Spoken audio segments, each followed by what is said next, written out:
T20 ఫార్మాట్లో Abhishek Sharma number 1 ఆటగాడిగా కొనసాగుతున్నాడు. అతడికి ఫామ్‌తో సంబంధం లేదు, మైదానంతో సంబంధం లేదు, బౌలర్లతో కూడా సంబంధం లేదు. ఎలాగైనా ఆడగలడు, ఎక్కడైనా ఆడగలడు. కంటే విద్వాంసమే తన ఇంటి పేరు కాబట్టి. సాధారణంగా అభిషేక్ శర్మ ఎక్కువసేపు మైదానంలో ఉండటానికి ఇష్టపడడు. ఉన్నంతసేపు లయకారుడిలాగా బ్యాటింగ్ చేస్తూనే ఉంటాడు. బంతి స్లాట్లో పడిందా, దూసుకు వచ్చిందా అనేది అతనికి సంబంధం లేదు. వన్స్ అతడు బ్యాట్ మూవ్ అయిందంటే బంతి గాల్లోకి లేవాల్సిందే. గట్టిగా కొడితే స్టాన్స్ అవతల పడుతుంది. పవర్ జనరేట్ చేయకపోతే ఫీల్డర్ చేతిలో పడుతుంది. ఎప్పుడో ఒకసారి అతడు క్లీన్ బౌల్డ్ అవుతాడు. అదృష్టం బాగోలేకపోతే వికెట్ల ముందు దొరికిపోతాడు.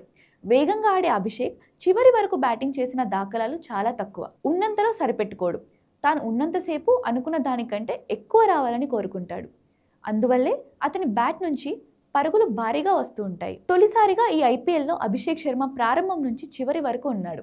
ఢిల్లీ జట్టుతో జరిగిన మ్యాచ్లో ఏకంగా 135 పరుగులు చేశాడు. 10 ఫోర్లు, 10 సిక్సర్లతో విధ్వంసం సృష్టించాడు. వాస్తవానికి అభిషేక్ శర్మ చివరి దాకా నిలబడడం అతడికే కాదు, అభిమానులకు కూడా ఆశ్చర్యాన్ని కలిగించింది. ఈ నేపథ్యంలో ఈ ప్రశ్నను మ్యాచ్ ముగిసిన తర్వాత వ్యాఖ్యాత అభిషేక్ శర్మను అడిగాడు. మీరు వేగంగా ఆడతారు, త్వరగానే అవుట్ అవుతారు, కానీ ఈరోజు మ్యాచ్లో చివరి వరకు ఉన్నారు. ఆశ్చర్యంగా ఉంది. డెత్ ఓవర్లలో సమర్థవంతంగా బ్యాటింగ్ చేయాలని అనుకున్నారా అని ప్రశ్నించారు. దానికి అభిషేక్ శర్మ నవ్వుతూ, నాకు ప్రారంభ ఓవర్లలో బ్యాటింగ్ ప్రాక్టీస్ చేయడం నేర్పించారు. మధ్య ఓవర్లలో కూడా గట్టిగా ఆడాలని చెప్పారు. డెత్ ఓవర్లలో ఇలా బ్యాటింగ్ చేయాలని వారు ఎప్పుడూ నాకు చెప్పలేదు. డెత్ ఓవర్లలో ఇలా బ్యాటింగ్ చేయాలని నాకు ఎప్పుడూ చెప్పలేదు.